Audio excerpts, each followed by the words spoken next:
Mr. Noel by William Somerset Maugham. I was prepared to dislike Max Collada even before I knew him. The war had just finished and the passenger traffic in the ocean-going liners was heavy. Accommodation was very hard to get, and you had to put up with whatever the agents chose to offer you. You could not hope for a cabin to yourself, and I was thankful to be given one in which there were only 2 berths. But when I was told the name of my companion, my heart sank.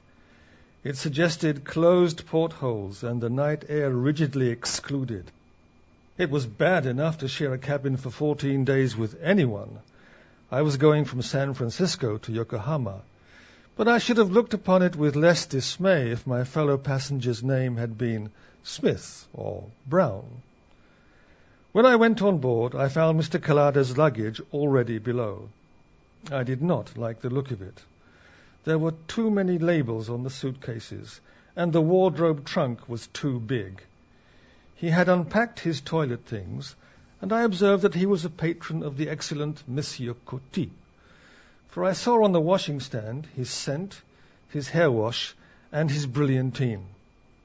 Mr. Collada's brushes, ebony with his monogram in gold, would have been all the better for a scrub.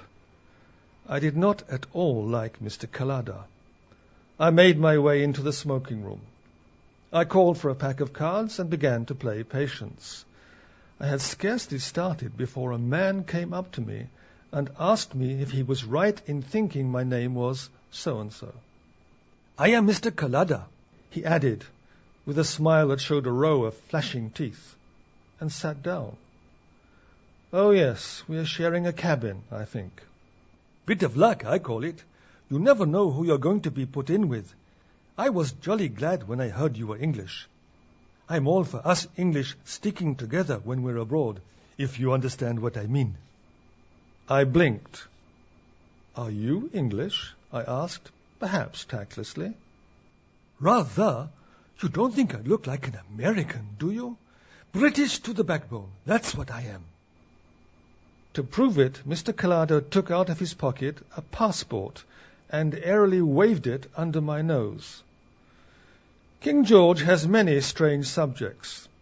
Mr. Collada was short and of a sturdy build, clean-shaven and dark-skinned, with a fleshy, hooked nose and very large, lustrous and liquid eyes. His long black hair was sleek and curly. He spoke with the fluency in which there was nothing English, and his gestures were exuberant. I felt pretty sure that a closer inspection of that British passport would have betrayed the fact Mr. Collada was born under a bluer sky than is generally seen in England. "What will you have?" he asked me. I looked at him doubtfully. Prohibition was in force, and to all appearance the ship was bone dry. When I am not thirsty, I do not know which I dislike more, ginger ale or lemon squash. But Mr. Collada flashed an oriental smile at me. "Whiskey and soda or a dry martini. You only have to say the word." From each of his hip pockets he fished a flask and laid it on the table before me. I chose the martini, and calling the steward, he ordered a tumbler of ice and a couple of glasses. "A very good cocktail," I said. "Well, there are plenty more where that came from, and if you've got any friends on board, you tell them you've got a pal who's got all the liquor in the world." Mr. Collada was chatty. He talked of New York and of San Francisco. He discussed plays, pictures, and politics. He was patriotic. The Union Jack is an impressive piece of drapery, but when it is flourished by a gentleman from Alexandria or Beirut, I cannot but feel that it loses somewhat in dignity. Mr. Collada was familiar. I do not wish to put on airs, but I cannot help feeling that it is seemly in a total stranger to put Mr. before my name when he addresses me. Mr. Collada, doubtless to set me at my ease, used no such formality. I did not like Mr. Collada. I had put aside the cards when he sat down, but now, thinking that for this first occasion our conversation had lasted long enough, I went on with my game. "The 3 on the 4, said Mr. Collada. There is nothing more exasperating when you are playing patience than to be told where to put the card you have turned up before you have had a chance to look for yourself. "It's coming out, it's coming out," he cried. "The 10 on the knave." With rage and a hatred in my heart, I finished. Then he seized the pack. "Do you like card tricks?" "No, I hate card tricks," I answered. "Well, I'll just show you this one." He showed me 3. Then I said I would go down to the dining room and get my seat at table. "Oh, that's all right," he said. "I've already taken a seat for you. I thought that as we were in the same stateroom, we might just as well sit at the same table." I did not like Mr. Collada. I not only shared a cabin with him and ate 3 meals a day at the same table, but I could not walk round the deck without his joining me. It was impossible to snub him. It never occurred to him that he was not wanted. He was certain that you were as glad to see him as he was to see you. In your own house you might have kicked him downstairs and slammed the door in his face without the suspicion dawning on him that he was not a welcome visitor. He was a good mixer, and in 3 days knew everyone on board. He ran everything. He managed the sweeps, conducted the auctions, collected money for prizes at the sports, got up quoit and golf matches, organized the concert, and arranged the fancy dress ball. He was everywhere and always. He was certainly the best-hated man in the ship. We called him Mr. Noel. Even to his face, he took it as a compliment. But it was at mealtimes that he was most intolerable. For the better part of an hour then, he had us at his mercy. He was hearty, jovial, loquacious, and argumentative. He knew everything better than anybody else, and it was an affront to his overweening vanity that you should disagree with him. He would not drop a subject, however unimportant, till he had brought you round to his way of thinking. The possibility that he could be mistaken never occurred to him. He was the chap who knew. We sat at the doctor's table. Mr. Collada would certainly have had it all his own way, for the doctor was lazy and I was frigidly indifferent, except for a man called Ramsey, who sat there also. He was as dogmatic as Mr. Collada, and resented bitterly the Levantines' cocksureness. The discussions they had were acrimonious and interminable. Ramsey was in the American consular service and was stationed at Kobe. He was a great heavy fellow from the Middle West, with loose fat under a tight skin, and he bulged out of his ready-made clothes. He was on his way back to resume his post, having been on a flying visit to New York to fetch his wife, who had been spending a year at home. Mrs. Ramsey was a very pretty little thing, with pleasant manners and a sense of humor.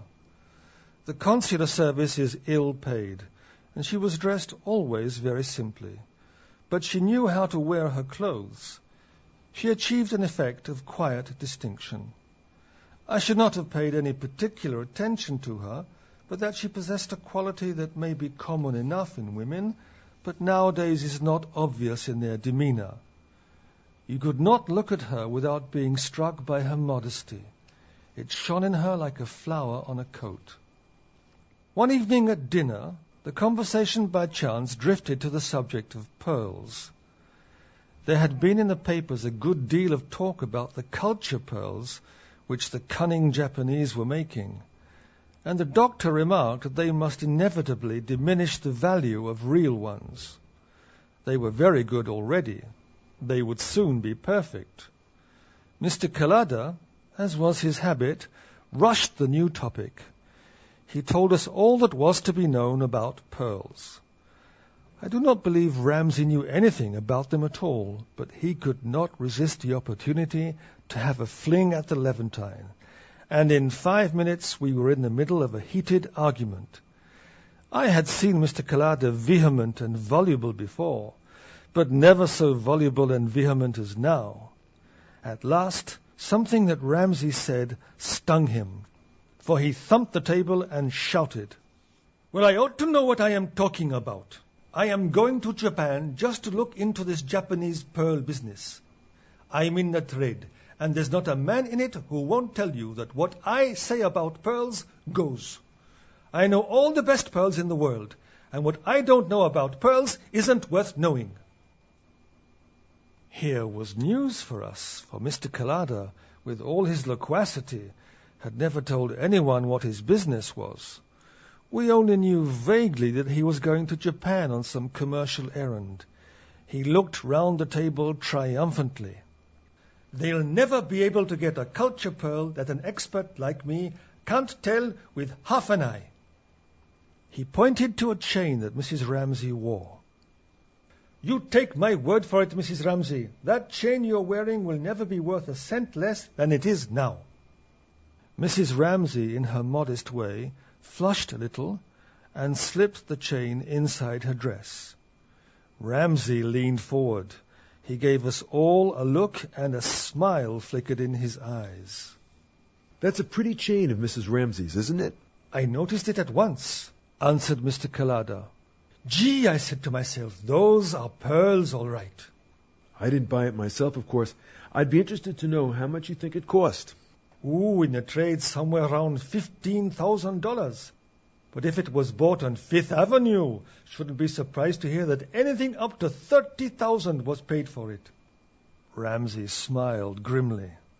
You'll be surprised to hear that Mrs. Ramsey bought that string at a department store the day before we left New York for $18. Mr. Collada flushed. Rot!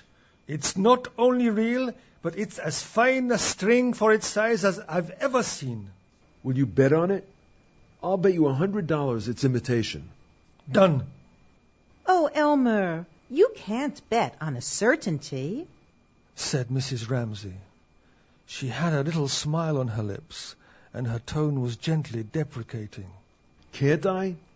If I get a chance of easy money like that, I should be all sorts of a fool not to take it. But how can it be proved? She continued. It's only my word against Mr. Collada's. Let me look at the chain, and if it's imitation, I'll tell you quickly enough. I can afford to lose $100, said Mr. Collada. Take it off, dear. Let the gentleman look at it as much as he wants. Mrs. Ramsey hesitated a moment. She put her hands to the clasp. I can't undo it, she said. Mr. Collada will just have to take my word for it. I had a sudden suspicion that something unfortunate was about to occur, but I could think of nothing to say. Ramsey jumped up. I'll undo it. He handed the chain to Mr. Collada.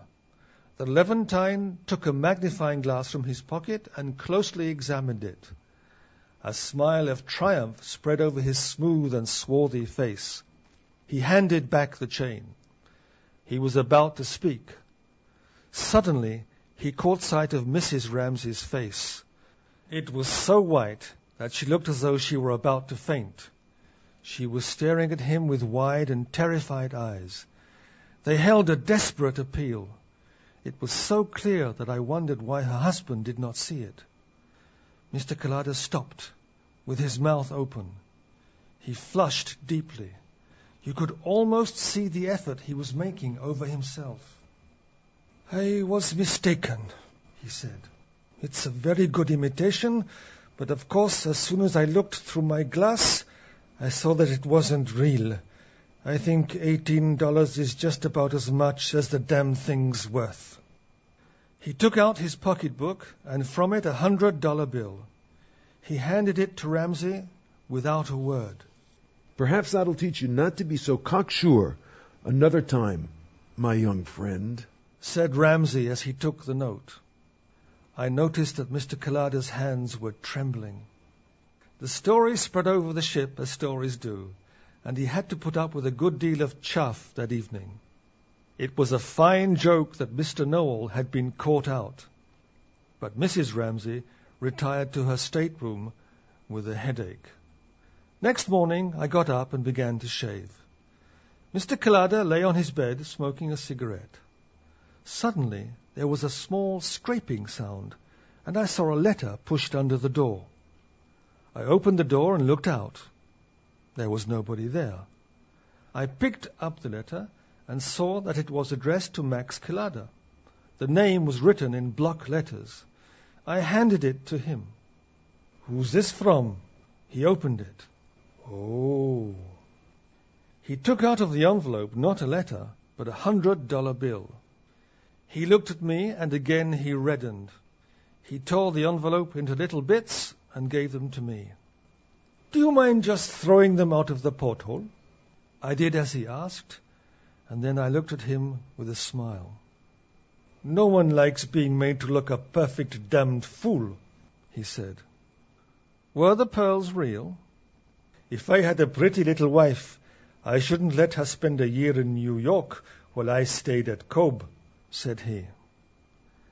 At that moment, I did not entirely dislike Mr. Collada. He reached out for his pocketbook and carefully put in it the $100 note.